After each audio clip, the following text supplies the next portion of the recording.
Tim Willox, nous vous recevons à la Galerne pour la parution du roman La mort selon Turner, paru chez Sonatine Éditions.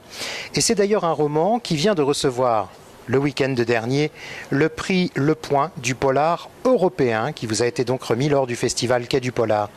Est-ce que ces prix-là, sont des prix, des choses importantes pour vous? Yeah, our prize is important for you since you just received one. This prize was a wonderful surprise, and I'm very, very happy to receive it. Donc j'étais très surpris de recevoir ce prix, ça m'a fait très plaisir et oui, c'est important pour moi parce que le genre du polar est très important dans la littérature. Donc oui, ça a une grande signification. So it's important to me that the genre get as much recognition as possible.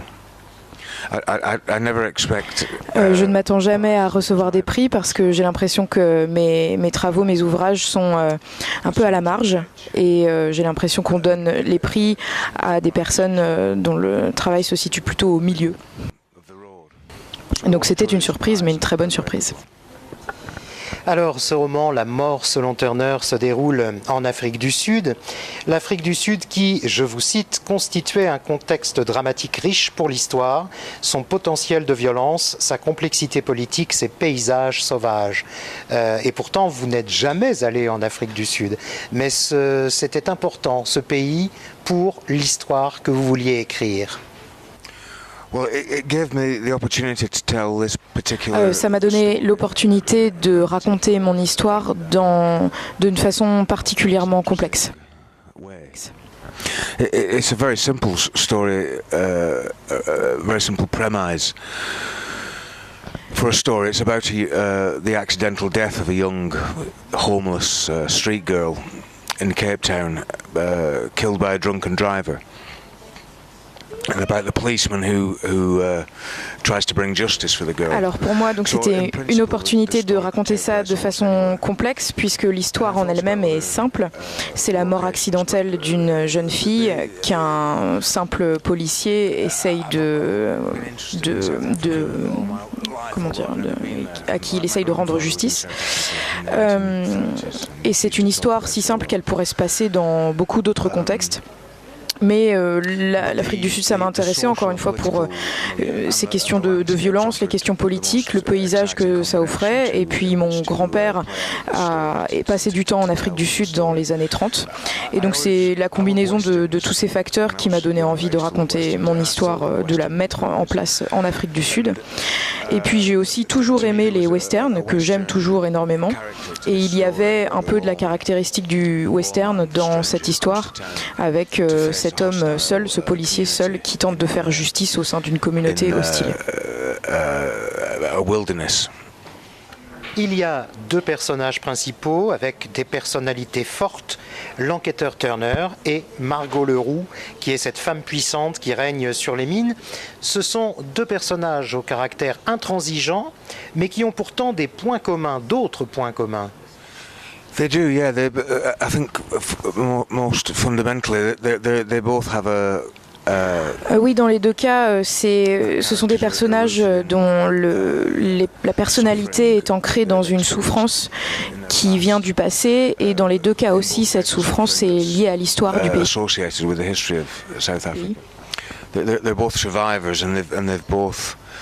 And they've survived by being true to themselves. Ce sont tous les deux des survivants et ils sont parvenus à survivre en restant vrais envers eux-mêmes. Du coup, dès qu'ils rencontrent une forme de conflit, ils sont incapables de plier, de faire des compromissions. Dans un sens narratif, par rapport à la construction du récit, c'est plutôt Margot d'ailleurs qui est la personnage principale de ce roman. Ce personnage me permet de raconter l'histoire d'une femme qui protège son fils et donc des conséquences que cela a dans le récit.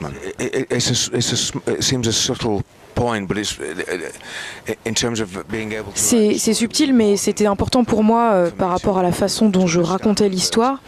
C'était c'était important pour moi de souligner que tout cela n'était pas à propos de ce qui arrive à Turner quand il débarque dans cette ville, mais ce qui arrive à la ville quand Turner y arrive.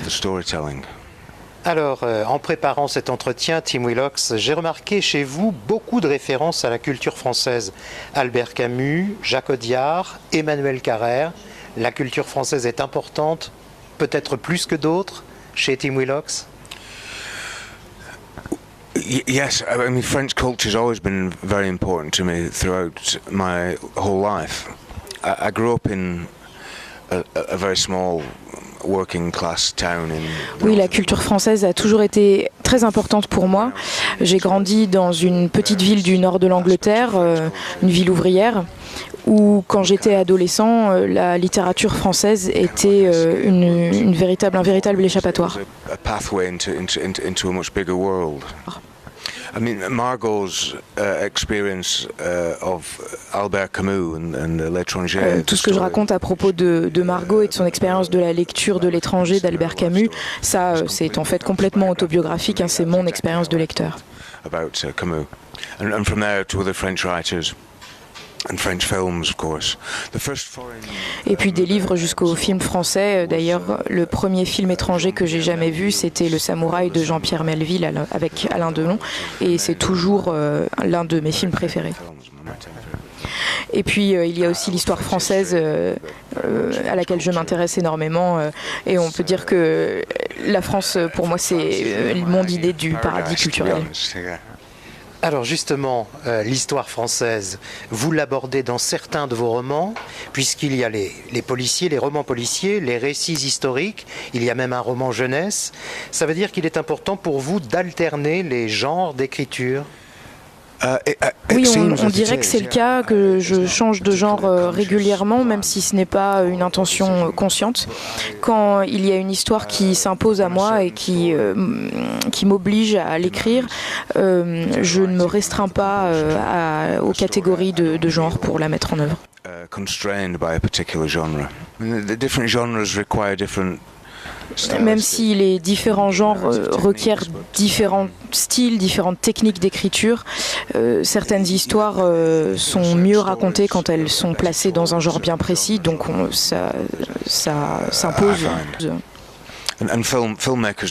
Et d'ailleurs, les réalisateurs de films sont beaucoup moins contraints par la notion de genre que les écrivains, donc je ne vois pas pourquoi je m'y tiendrais.